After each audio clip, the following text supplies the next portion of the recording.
Yo! Alors, deuxième vidéo sur ma chaîne à destination des femmes, mais n'oubliez pas les mecs que je compte sur vous dans les commentaires pour dire si j'ai raison, si vous êtes d'accord avec moi, etc. Donc aujourd'hui, nous allons voir 5 choses que les hommes n'aiment pas en général, mais les femmes croient que si. Alors, il faut que je vous mette en garde, nous allons commencer par des trucs plutôt soft, et puis nous allons monter en puissance tout au long de cette vidéo pour finir par un truc un petit peu plus hard qui va un petit peu chambouler les mœurs, hein, du moins j'espère. Alors, 1. Les chaussures à talons compensés. Donc il y a beaucoup de femmes qui croient que les hommes, on adore les chaussures à talons compensés pour femmes. Bon, surtout avec des motifs panthères et tout, il y en a, elles croient plein de trucs et tout. Mais en fait, la plupart des hommes n'aiment pas trop ça et ils préfèrent les chaussures à talons classiques. Bon, alors, désolé mesdames, hein, je suppose que c'est beaucoup plus facile à porter les chaussures compensées que des chaussures à talons classiques. Mais bon, bah, c'est quand même plus fin et la plupart d'entre nous, on trouve ça plus sexy. 2. Les vêtements trop près du corps qui font des bourrelets. Alors oui, on aime voir le corps des femmes. Oui, laisser entrevoir son corps, même s'il est imparfait, c'est quelque chose de sexy. Mais voilà, il faut laisser deviner son corps et non pas imposer à la vue de tous, par exemple, des bourrelets ou des trucs comme ça. Donc moi, ce que je voudrais vous dire, c'est que y a beaucoup de femmes qui se disent que bon, elles vont mettre des trucs un petit peu trop petits pour elles et que ça va être sexy, machin. Résultat, ça va faire des bourrelets, ça va être pas fameux, alors qu'elles seraient beaucoup plus attirantes si elles prenaient soit des vêtements un petit peu plus grands, enfin à leur taille quoi, mais un petit peu plus grands que ce qu'elles prennent, ou alors qu'elles assument complètement selon leur morphologie que ce genre de vêtements, c'est pas pour elles. Mais c'est pas parce qu'elles ne seront pas très près du corps, très moulées dans leur truc, qu'elles ne seront pas sexy. Il y en a certaines, se mouler trop et tout, c'est au contraire, ça a l'effet inverse à ce qu'elles recherchent. 3. Les meufs qui partagent leur vie sur les réseaux sociaux. Alors ouais, on voit beaucoup de femmes qui sont persuadées que leur vie est passionnante, qu'elles sont super intéressantes. Bah ouais, forcément, dès qu'elles publient une photo sur Facebook ou Instagram d'elles devant un plat de sushi avec la bouche en cul de poule, eh ben, elles reçoivent instantanément 100, 200, jusqu'à 15 000 likes de mecs. Alors, des mecs, bien sûr, des morts de faim, hein, et puis des filles qui par devant vont lui dire « t'es trop belle ma chérie », et par derrière vont dire « t'as vu cette salope, comment elle se la pète et tout ». Donc franchement, arrêtez de vous prendre la tête pour ça. Ça ne veut absolument pas dire que ce que vous faites est intéressant. C'est un comportement qui est encouragé par des gars qui sont des morts de faim, qui font ça juste dans l'espoir d'attirer votre attention, dans l'espoir de peut-être un jour coucher avec vous, parce qu'ils pensent que vous flattez toujours dans le sens du poil. C'est la meilleure façon de vous mettre dans leur lit. Sauf que c'est la meilleure façon pour que ça parte en couille, que des filles qui n'ont aucune originalité, qui écrivent des citations de Necfeu au-dessus de leurs photos et qui croient que c'est révolutionnaire ce qu'elles viennent de faire, elles soient encouragées par des milliers de likes, alors que non, c'est de la merde. Voilà, il faut le dire. Arrêtez, ne prenez pas la grosse tête pour ça, franchement. Et vous les mecs, si vous voulez draguer une fille, attirer son attention, etc., moi j'ai une petite technique, je vous dis, vous cherchez une photo où elle fait une grimace ou alors où elle n'est pas spécialement bien mise en valeur et vous likez celle-là. Comme ça attire son attention, elle va regarder la notification, si vous lui plaisez, elle va regarder ce que vous avez liké, elle va voir la photo où elle fait une grimace, elle va dire putain, il se fout de ma gueule ou il me prend pas au sérieux, machin. Et ça va être beaucoup mieux que d'être un de ces centièmes larbins à lui lécher les baskets là sur toutes les photos qu'elle publie où la moitié elle est même pas sexy dessus, mais c'est pas grave, ils sont là à flatter dans l'espoir de niquer. Alors ça veut pas dire que la fille n'est pas belle, ça veut pas dire ça du tout, ça veut dire que cette attitude là, en vrai, ça nous plaît pas, hein, ces meufs qui étalent leur vie sur les réseaux sociaux comme ça. Après, ça devient une société hyper superficielle. Non, ça a énormément de mauvais côtés. Des filles qui sont complexées par d'autres filles, alors qu'en fait, toi, tu crois que la fille, elle est super bonne et tout. En fait, tu l'as jamais vue en vrai. Mais en fait, elle se tord bien sur les photos pour faire croire qu'elle est hyper bonasse. Et ça fait complexer d'autres filles qui, eux, ne connaissent pas ces tactiques pour paraître bonnes sur les photos alors qu'elles ne le sont pas spécialement en vrai. Et elles complexent par rapport à ces autres filles. Voilà, non, ça peut faire beaucoup de dégâts ce genre d'attitude. Donc s'il vous plaît, les meufs, calmez-vous avec ça. Essayez de nous mettre des trucs un petit peu originaux ou des trucs qui vont nous apporter quelque chose de vraiment intéressant quoi, si vous voulez écrire quelque chose au-dessus de vos photos. 4. Les trop grosses poitrines mises en avant. Alors, je ne sais pas qui a mis dans la tête de la plupart des femmes que les hommes n'aimaient pas les petites poitrines et qu'on aimait que les gros nichons, mais le résultat, c'est qu'il y a beaucoup de filles enrobées avec des énormes obus devant qui croient que ça va nous allumer de mettre des décolletés plongeants, de nous montrer tout ça et tout, de nous dire regarde, moi j'ai des seins énormes, je fais du 120G, je sais pas quoi. Non, dans la plupart des cas, ça va nous refroidir. Alors, ne me faites pas dire ce que je n'ai pas dit, hein.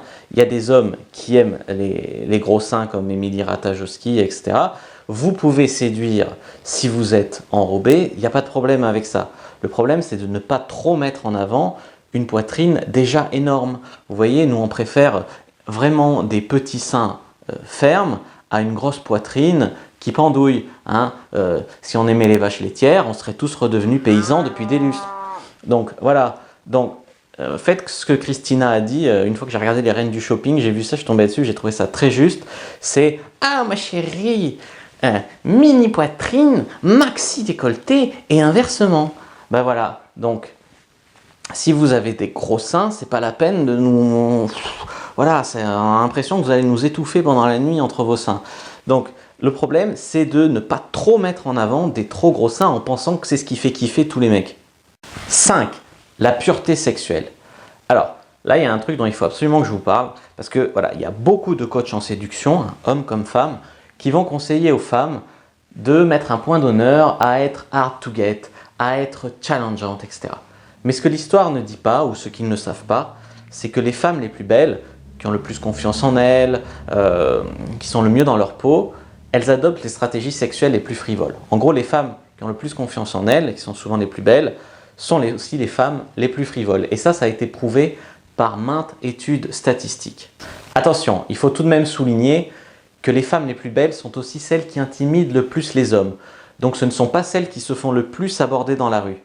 Par contre, les filles, on va dire moyennes, pour ce que ça implique, qui se font beaucoup aborder dans la rue et qui prennent la grosse tête pour ça, elles me font bien rire. Ça ne veut absolument pas dire que vous êtes les meilleures ou les plus intéressantes. Ça veut juste dire que l'homme moyen a trop peur d'aborder des filles trop impressionnantes pour lui et donc il se rabat sur vous. Franchement, arrêtez de mettre un point d'honneur à jouer les difficiles, ne prenez pas la grosse tête parce que vous êtes plus abordé que telle ou telle autre fille et arrêtez de vendre votre pureté sexuelle comme si c'était quelque chose d'énormément, de si précieux dans notre société aujourd'hui, hein. Jacques Brel, il disait, les femmes, elles croient qu'elles ont de l'or entre les jambes, mais il y a un moment, il faut retomber sur terre un petit peu.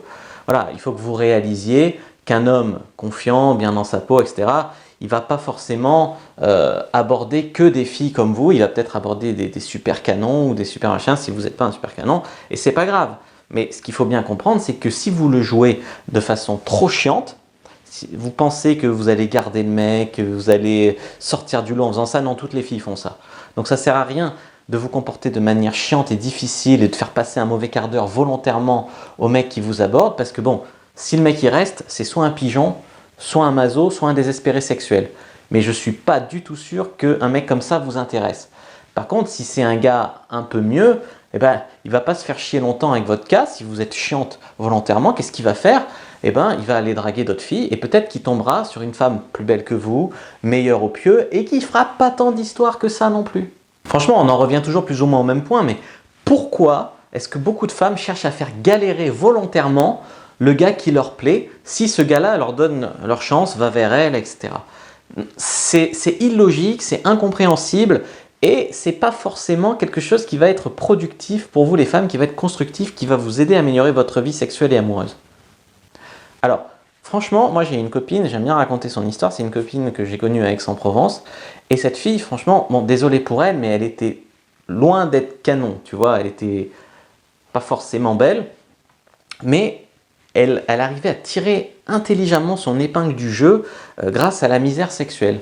En fait, cette fille, elle sortait du lot parce que elle allait vers les mecs, elle était ouverte d'esprit sexuellement, elle prenait des initiatives, et donc en fait, le simple fait d'aller vers les mecs, ça faisait qu'elle sortait avec des mecs hyper canons, hyper beaux, comme on dit, au-dessus de son niveau, comme moi souvent je sors avec des filles au-dessus de mon niveau grâce au game. Elle faisait ça juste parce qu'elle prenait des initiatives. Donc c'était pas très difficile, elle arrivait à avoir quasiment tous les beaux mecs qu'elle voulait. Et après, bien sûr, comme les mecs étaient dans la misère sexuelle et que là ils arrivaient enfin à baiser, il y en a beaucoup qui restaient avec elle, ou parce qu'elle était sympa aussi, hein, peut-être pour ça, ou parce qu'au pieu elle était bien, qui restaient quand même avec elle pour ça, et elle arrivait comme ça à avoir des histoires de relations de couple. Moi je l'ai fréquentée pendant 5 ans, cette fille, ça a été ma pote et tout. Voilà, elle arrivait à avoir des relations de couple aussi, elle arrivait à coucher avec les mecs qui la faisaient fantasmer. Voilà, donc à un moment, il faut arrêter de jouer les difficiles parce que c'est pas comme ça que vous allez avoir ce que vous voulez. Hein. Voilà, moi personnellement, je vous invite à réfléchir sur tout ce que je viens de vous dire et n'oubliez pas s'il vous plaît que voilà, il n'y a pas que les mecs qui doivent se remettre en question dans la société française d'aujourd'hui où les relations hommes-femmes, elles marchent sur la tête. J'espère que cette vidéo vous a plu. Si oui, n'hésitez pas à me lâcher un pouce bleu, à me dire dans les commentaires, les femmes, ce que vous en avez pensé. Ça sert à rien de dire ah, moi, je suis pas comme les autres, machin, ça va. On connaît le discours hypocrite ambiant. Maintenant, ce qu'on attend, c'est des filles qui parlent franchement. Hein.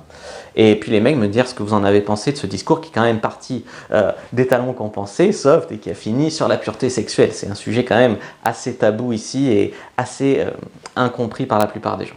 Voilà. Donc n'hésitez pas aussi à partager cette vidéo parce que je pense qu'elle est quand même d'intérêt public. Et puis à bientôt et que le dieu du game et de la séduction soit avec vous.